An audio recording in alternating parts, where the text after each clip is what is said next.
Hi there, it's Cherie from Cherie'sCraftyGirls.com. Thank you for joining me today. Today I'm going to make a version of this pizza box, which is a really good size, and I think you could fit lots of little prezzies or treats in there. And it is very quick, very simple to make, but I love the fact that I can't close it, that you slip the little tabs in the side, either side there.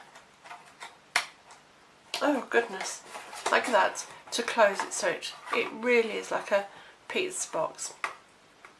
This was using Emerald Envy, and I think the punch is set beautiful bunch, and that I did in the emerald green, which I think is really rather nice.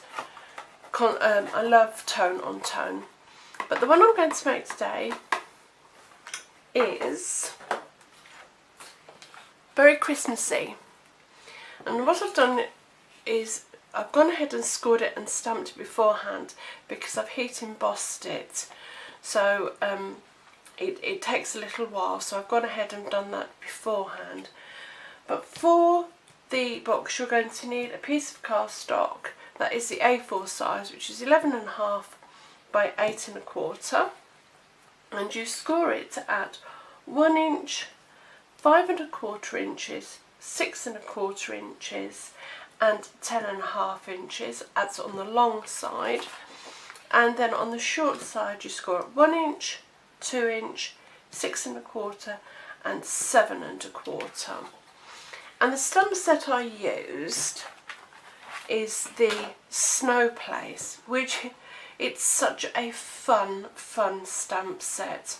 I've used the penguin, the little snowman, and oh, my light's catching on it, isn't it? And the big snowman, the top hat, this hat, the arms, and I've heat embossed the snowflakes with some silver embossing powder. And to make the label, which also comes, you can get to go with that, is the, what's it called, Snow Friends framelit.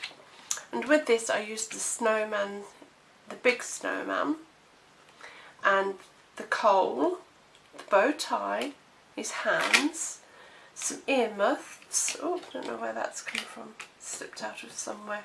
Let's pop him in there. I've used the scarf and the penguin, and it just is fantastic. I think this is a wonderful set for Christmas. So go and have a look. I'm not sure if there's a bundle, I really should check. Snow Friends framelit and Snow Place. Brilliant, they work together fantastically, and I think that's a super framelit. And I used the Cherry Cobbler, Night of Navy, Sky Blue, Basic Black stamped off, and silver embossing powder. So once you've scored it all, go ahead, and I should have really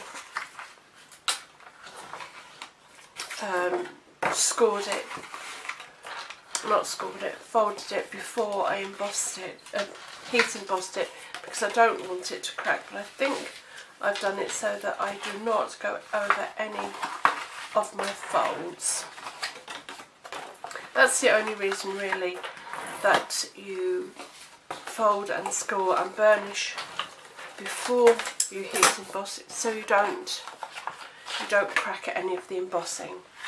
So I'm going to use this side, they're both equal, this side as my front, so I'm just going to pop in a thumb hole, and we are going to, gosh, I can't remember how I did this, isn't this silly? Let me just open this up. Oh yes, right, so what we're going to do is we are going to cut away, yes, we're going to cut away the first row, right down past the first score line to your second score line and take that completely away from your front end. This makes the lid. So again, we're going to take this very first section, the square and the rectangle that forms it, so past the first score line. Let me zoom out a little bit, there you go. Past the first score line, right down to your second score line and remove completely. Gosh, I've cut the wrong one, goodness me. So take that away. And we're going to, what am I doing?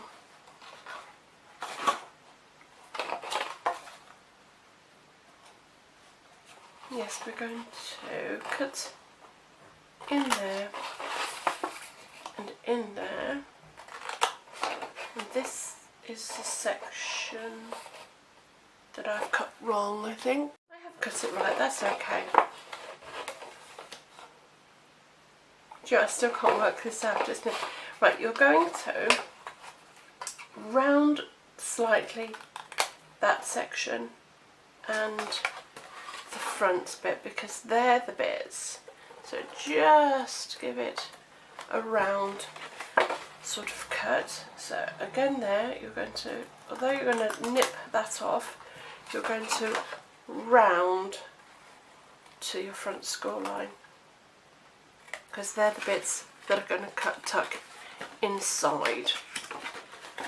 So when we come up here, we are going to cut right the way across there to your second score line. And the same this side, right to your second score line. Yes, we do. I couldn't remember. We're going to take away that first square and the same there.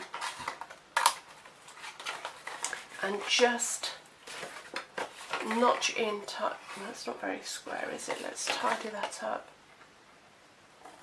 There we go. And then just a tiny snippet off, because that's going to go inside our box.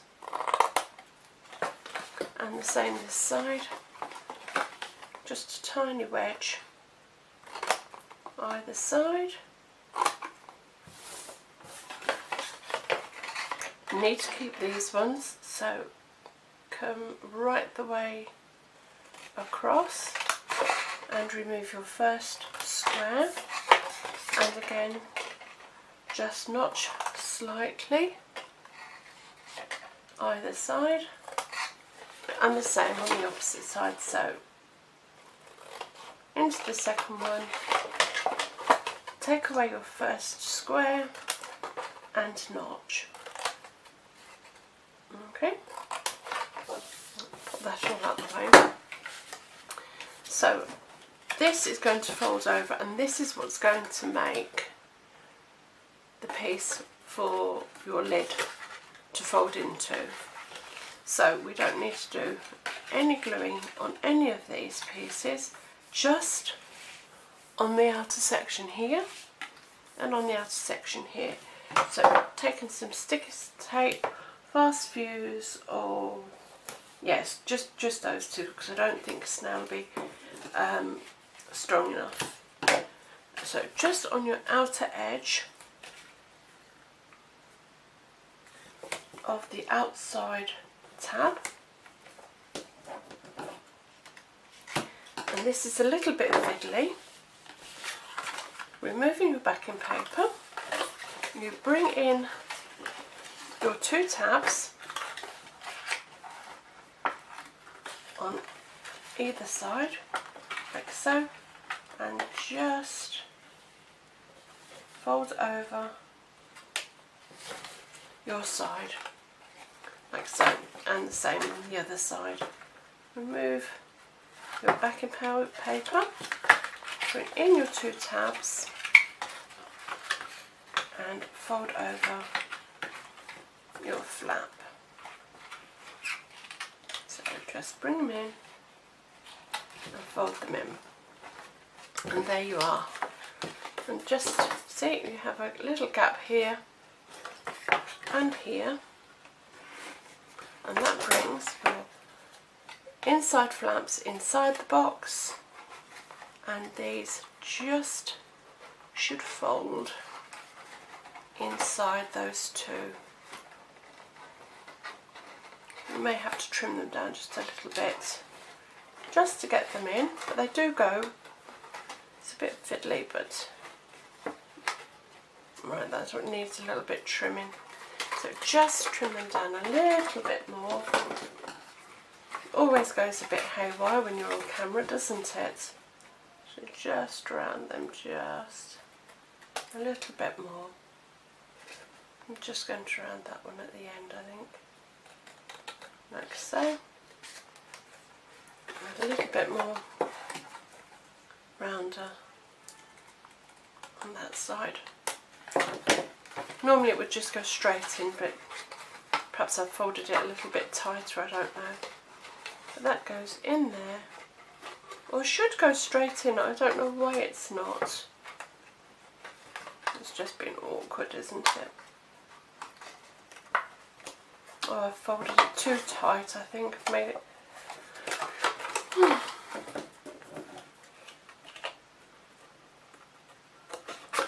Don't know why it's not going in.